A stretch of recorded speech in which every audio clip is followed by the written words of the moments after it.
Wait, abog.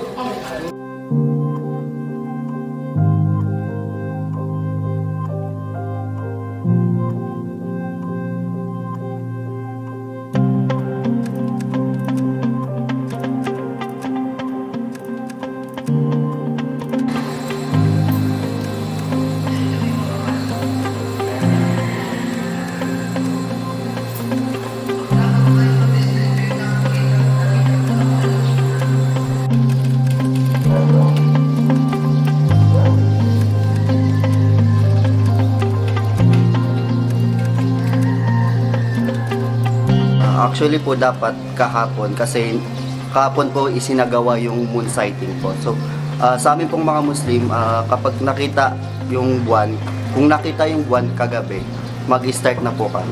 Eh since hindi po, the other day po, saka po i-implement yung pag-Ramadan.